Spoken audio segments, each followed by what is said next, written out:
There are a lot of teachings that tell us that life is a dream. There's even that song, row, row, row your boat, gently down the stream, merrily, merrily, merrily, merrily, life is but a dream. And the great thing about that song is the teaching, merrily, merrily, merrily, merrily. But it's hard for people to come by.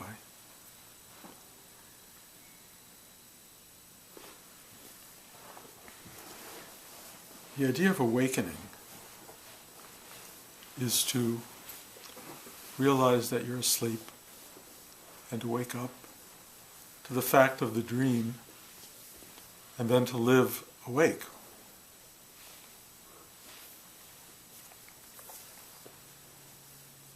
And yet,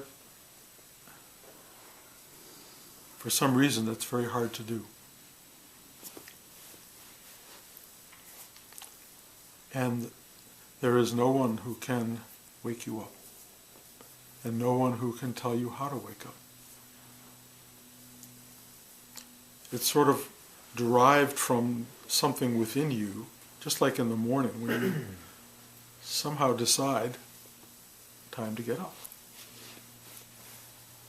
I mean, you can't have rude awakening, someone can shake you, the alarm clock can go off, all that stuff can happen, but when awakening happens naturally, it's just like it's time to wake up. But that doesn't happen all that regularly in the human experience. There's a lot of people contributing to the idea of the dream. We're all in it together. We're very much reinforcing of it all the time. People who are awake don't seem to have a big audience for other people. They actually annoy people, I think. You know, I don't think it's fun for you guys to hear me talk about being awake because you go, well, great, you're awake. And there's a horrible thing about, what about me? What about me? When do I get there? How do I get there? And this is a very rarefied audience already. There are not a lot of people in the world even thinking about or even acknowledging that possibility.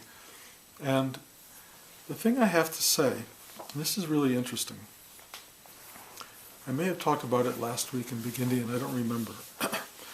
But Blanche noticed, and a dear friend who's doing a biography of me, long story, but he has been looking at all my talks from the beginning to now, and I've been giving these talks for 10 years, recording them, and the talks at the beginning are very much the same as the talks now. The pre-awakening experience, which happened, awakening was 5 years ago, right in the middle, those talks actually express, in many cases, word for word, what I'm saying to you 5 years after the fact. And in a way, what does that mean? Why would I be giving the same talks pre-awakening and post-awakening? Why would it be the same message? And the only thing I can tell you is that there is this idea of practicing awakening and being awake.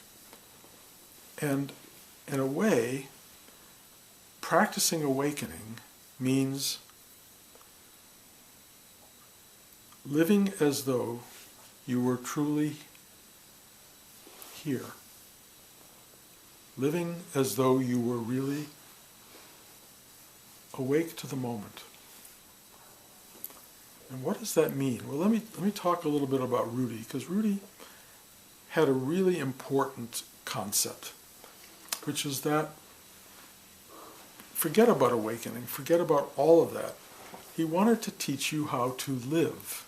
How do I live my life? How do I live a life where I can get above my own unhappiness, my own struggles, my own inertia, my own resistance to life, my own negativity, all of these things that kind of inhibit our experience of having a joyful, vibrant, contributive, exciting existence.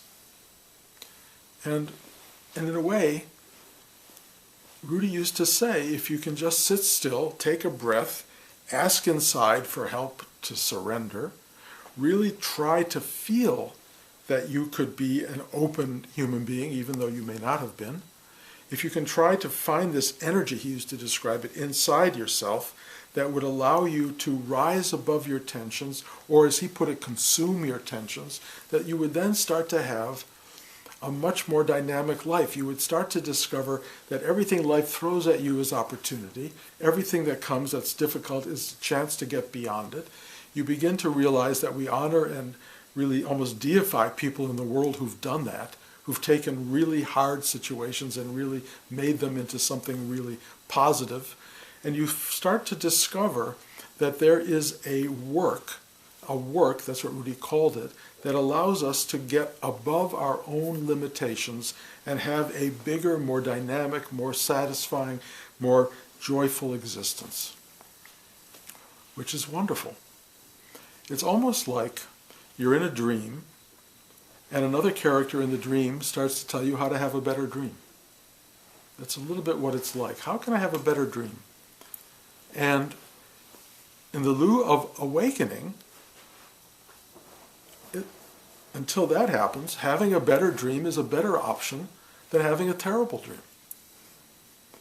And having a terrible dream happens for a lot of people. And it happens for a lot of people for a lot of reasons. A lot of them come from parenting. A lot of them come from schooling, mistakes, limitations, people giving you information that was not true.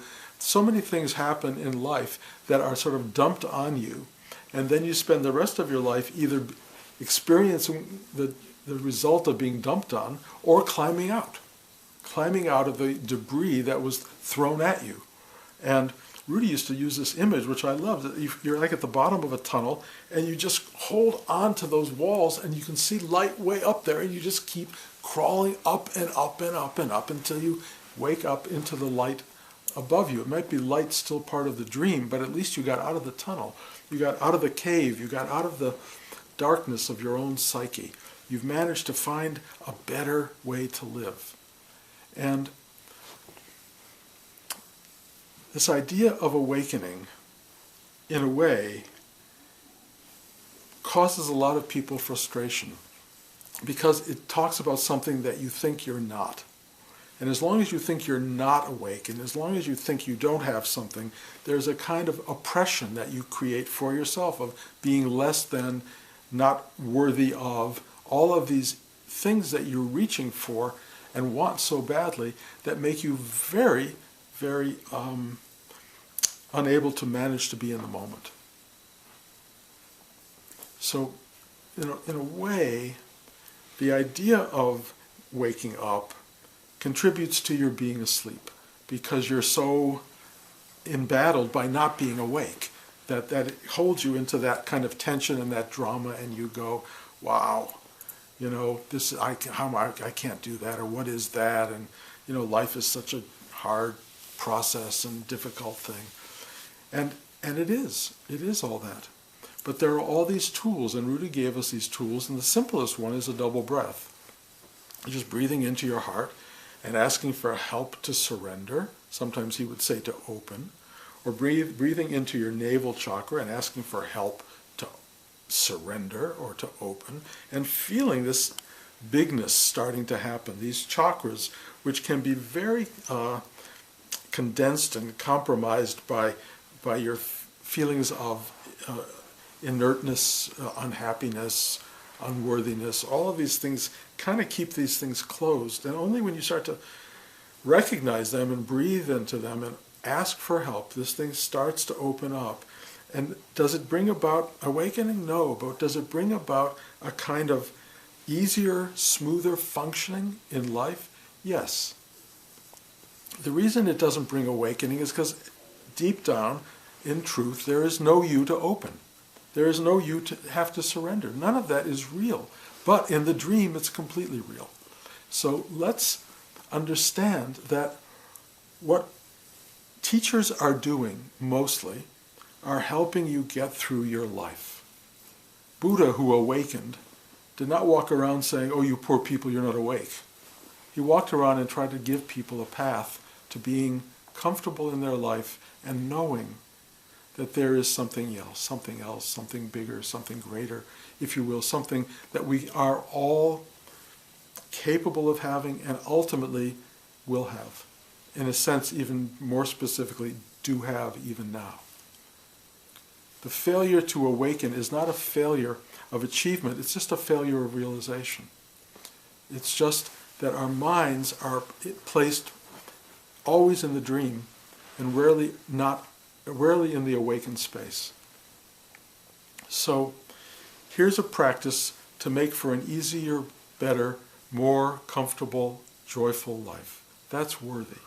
It's worth anybody who wants to come to a practice like this is coming because they want a better dreamscape.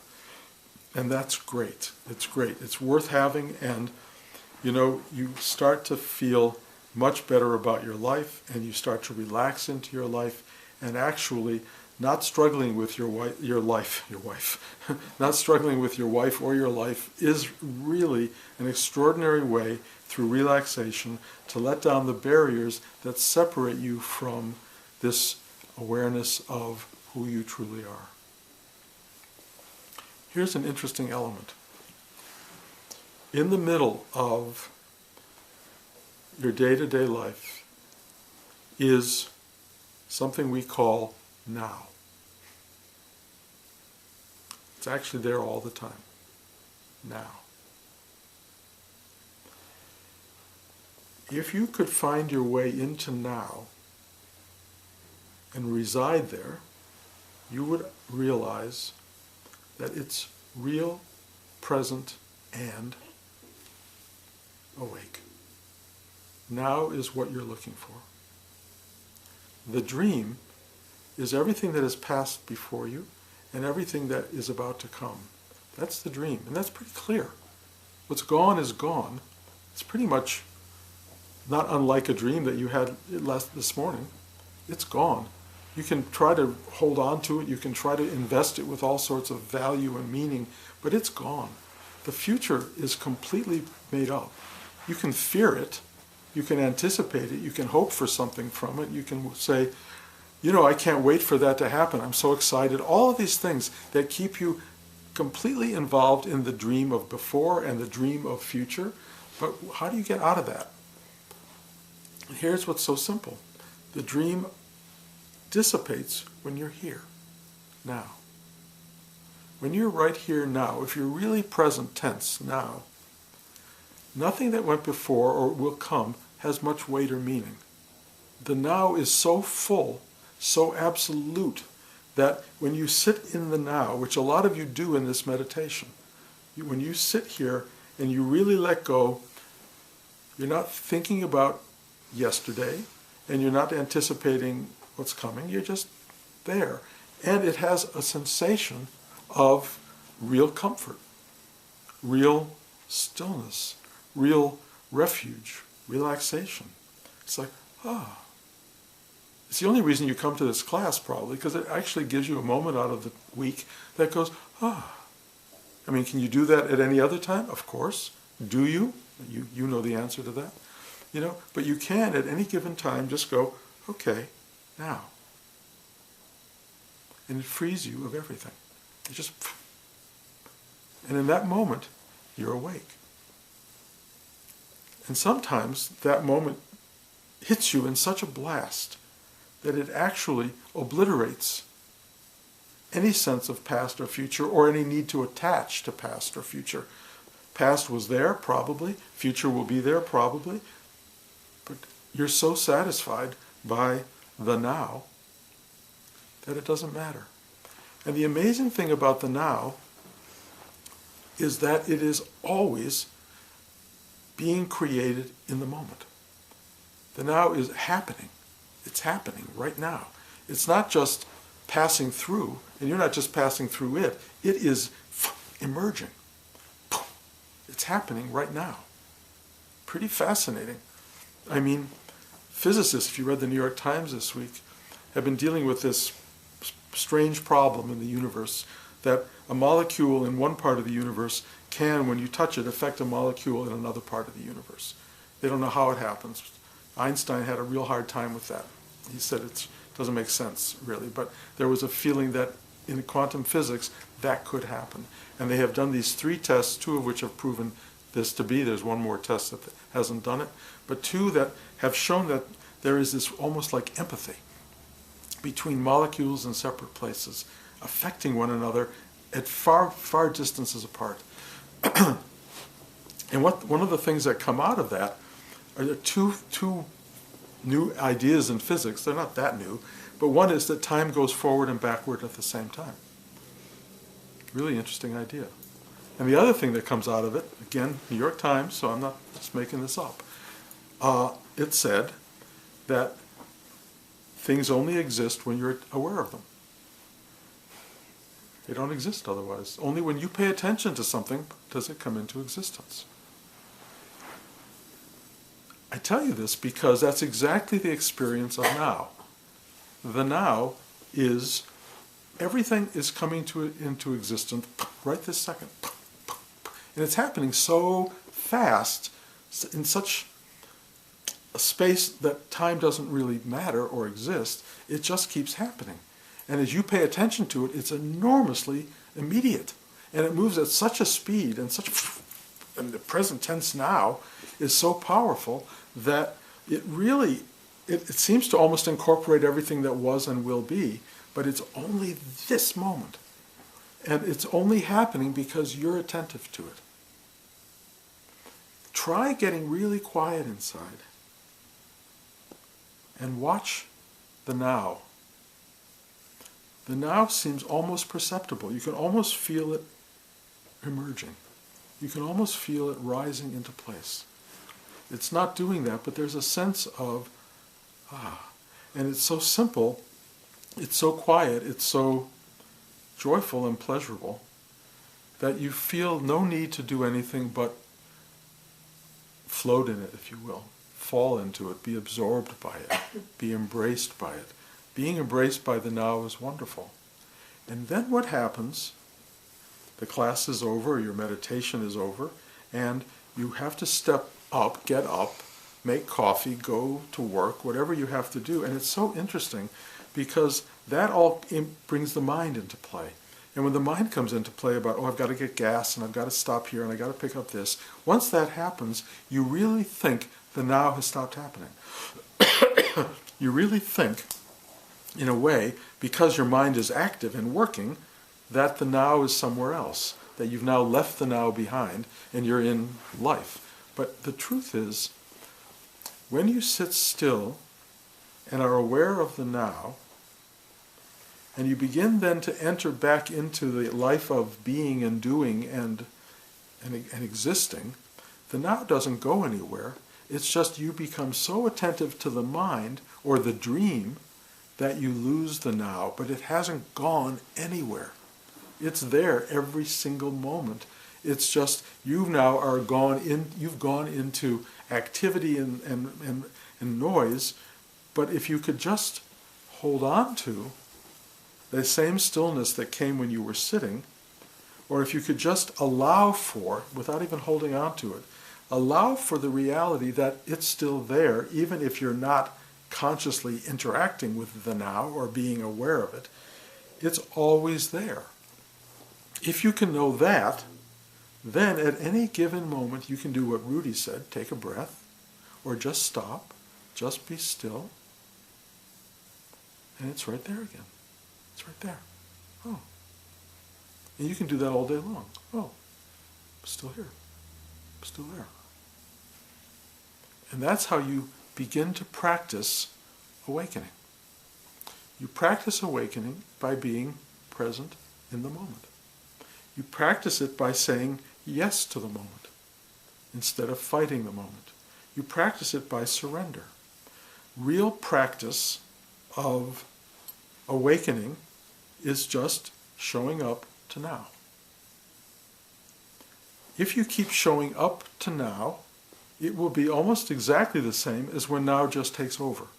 Because you will realize, one, that now is always there. In a way it has taken over, but your mind has yet to become sensitive to that or relaxed into it enough, or you're still very, very stimulated by outer circumstance or mind stuff, so that you get caught over and over again in the dream of what was and what will be.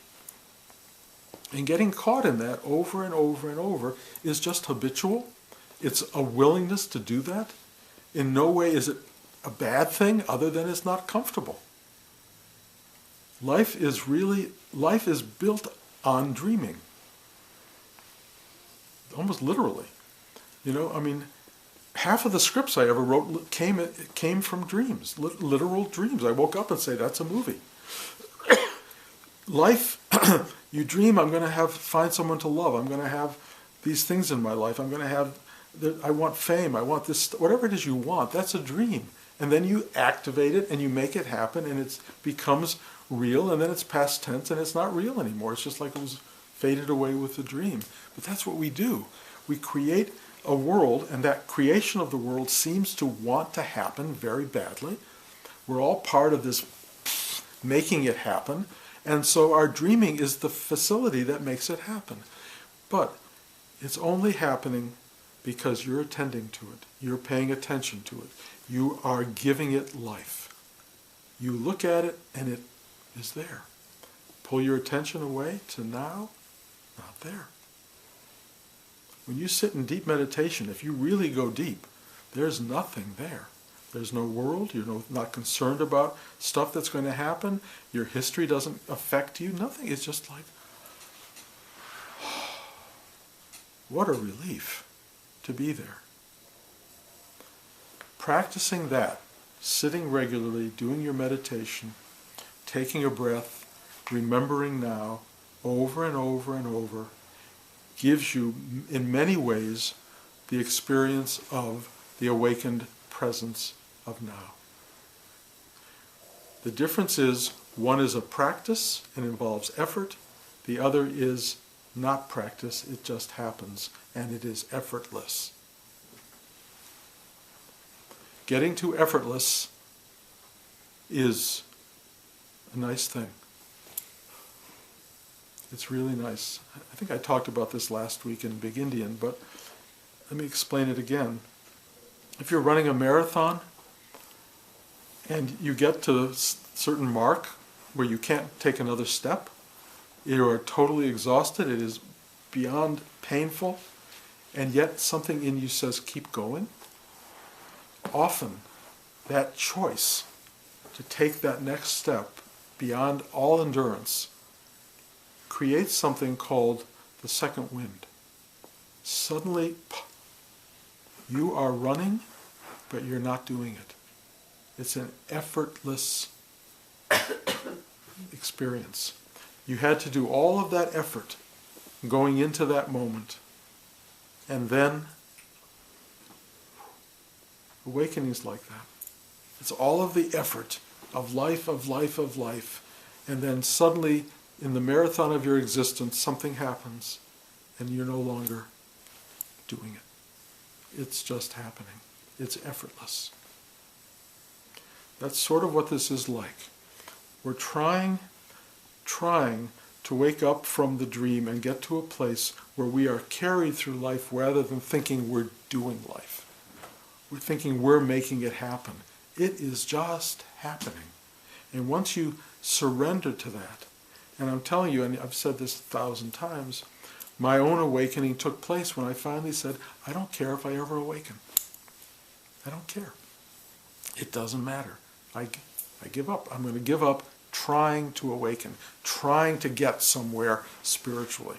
Because my whole spiritual life was to get there. Over and over and over. Get there, get there, get there. And I could never get there. So I said, I give up. Boom. I realized I was there. That's exactly what it will be like for everybody. Once you finally just say enough. However, if you do that within the dream mind, that awakening will be a dream moment. You can awaken in a dream, as a dreamer in a dream. You're still, I'm awake. Now I'm an awake person. Oh, this feels so wonderful. That's fine in its own way. But a true awakening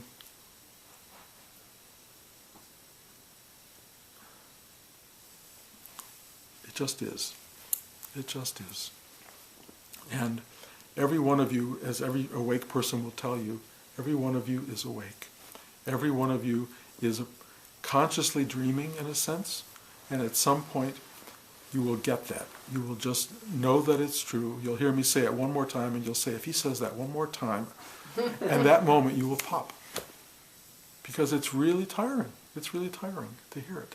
On the other hand, I was saying this to someone the other day, one of the most amazing things about the now, in its self-created newness, is that even though you may have heard it a million times, when it's happening in the moment and it's really self-created or it's being created, even though it's been there 1,000 times, it's completely new. It's completely new. Because it's imbued by the moment of self-creation, of appearing for the first time. And each one of us, we are in a space where life is occurring in a way for the first time. But when you get into your mind goes, oh God, this again. Only the mind does that. Oh God, I've seen this before. Not, I don't want to watch that again. But if you let go of that, if you let go of that mind thing and let it be completely new and truly fresh and absolutely now, you will not be bored by it. You will not reject it. You will not say, oh God, how can I get out of this? You'll just go, ah. And you will find this enormous satisfaction in the now, in the fact that it's always now, in the fact that the now is always new and it's always awake. And if you can enter into that space, you will find momentarily or for a sustained period of time or maybe forever that you are always in that place. And that place is what you've been seeking all along. The thing you look for in life is right here. The thing you want more than anything is in the now. It's never going to be tomorrow, and it never was yesterday. You didn't find it yesterday, you wouldn't still be here, probably. It's not in the future, because you can't get there. It's, boom, here it is. Here it is. So, why not be here? Why not be here now? Why not be present? You can only answer that question for yourself. You know, some of you are sitting here very present. Some of you are going, wind it up already. And okay, I'm going to do that. I'm going to wind it up. But I do want you to know that if you hear this in the present tense, it will change your life. If you process it through your brain and your mind, you're not hearing it, you are processing it. You are moving it around. You are trying to move it through a sieve of information and recognition of, well, this makes sense and that doesn't make sense, and I buy it, I don't buy it. As long as you're doing that, you're not present. You're not now. Let all that go.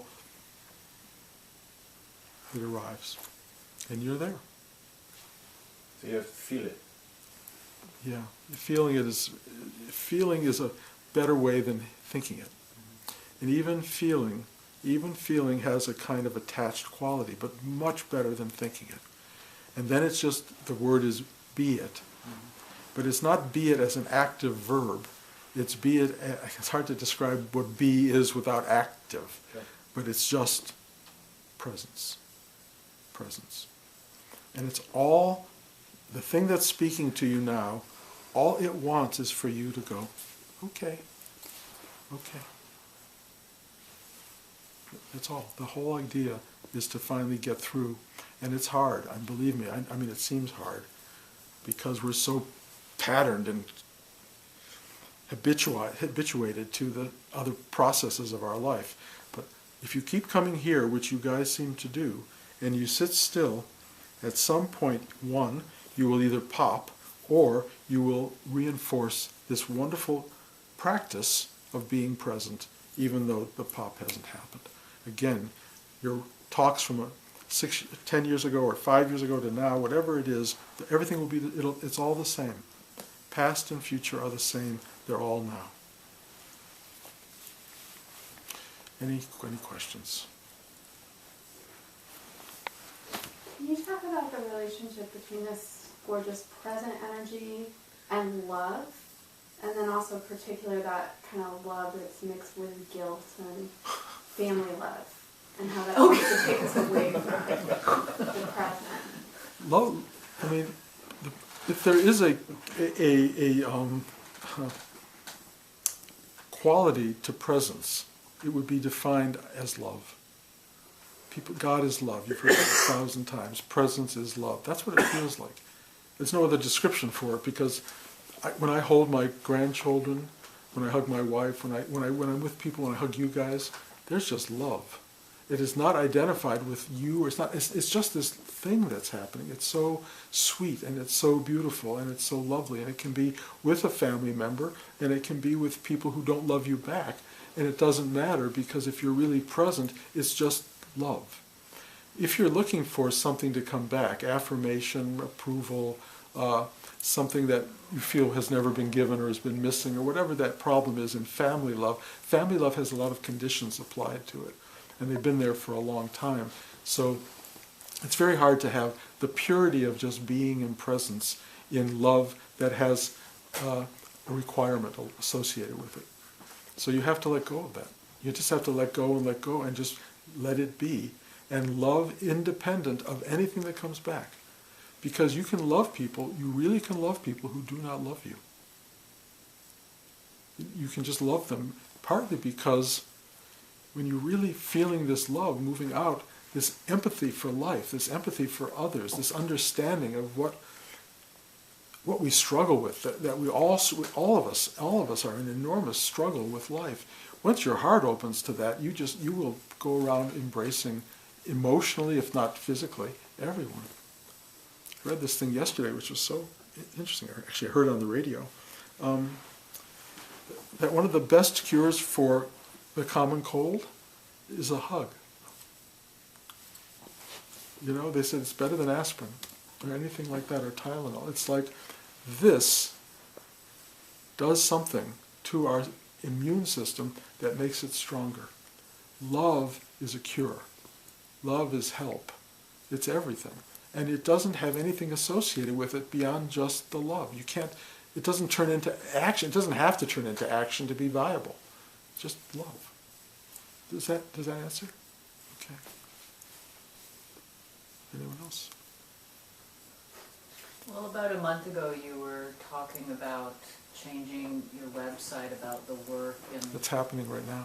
Okay. In the next week or two it'll be present. It'll be there. Okay. So even though your talks have been the same before or after awakening, there's still a difference in the work? Well, I think I explained it a couple of weeks ago, and I'll try to make it clear again. Much of the practice that I understood through my work with Rudy over all those years was to get there. It was always about getting there, and there was always somewhere amorphous and somewhere in the future, and it had a lot of mind attached to it. What would I be like when I got there? What would I be like as an awakened person? There was all of this stuff that was associated with it. And then the awakening happened, and it told me there is no there. This is the there. You only get to here. And that's not reflected on the website, or it hasn't been. It's really been very traditional in the practice of arriving somewhere. No one explains to you in spiritual awakening that there's no one to get there. There's no there, and there's no one to arrive. And also that makes very little sense. But I had to put something like that into the new website because I don't teach from the old form. Okay. It's still there. I still admire it. I still use it. I still express what it is and its value, like I tried to today. You know, practicing awakening is very much like awakening. But not practicing leaves you in the normal human condition. And so Rudy's great gift to all of us, to me particularly, was that I was able to work through the tensions and dramas and inertias and the resistances of my life and build a life that really had content and quality that I'm very grateful for. I could never have done that without Rudy. Never. No way. And I think Rudy saw that. He saw we're all here struggling, and he just wanted to give us some fundamental principles that would help us have a life. And it's wonderful because when you really have a life, it's a lot easier to give it up or surrender it or detach from it than when you don't have a life. The life you don't have is much more imprisoning than the life you have. It's really kind of extraordinary. I mean, got heard from someone yesterday who was talking about how much they hated their life and how they, in the future, they hope they would get to this place. I mean, I don't know how to counteract that, really. I mean, other than this teaching, you know, if this person doesn't affect change in their day-to-day life, that hope is going to be meaningless. And as they hate their life day to day to day, it only compounds the problem. What you're trying to do is to say yes to the emptiness, the openness, the simplicity, and the amazing nature of now. That's really it. Rudy called it surrender. It's really important. It's not disassociation, it's detachment. It's letting go. It's just falling into this. Letting go of your mind, your thoughts, your emotions, your concerns. Let go and see what you find when you do that. That's the practice. Realization is when that is no longer a practice, it's just what you are. Boom. Okay? Okay. Thank you.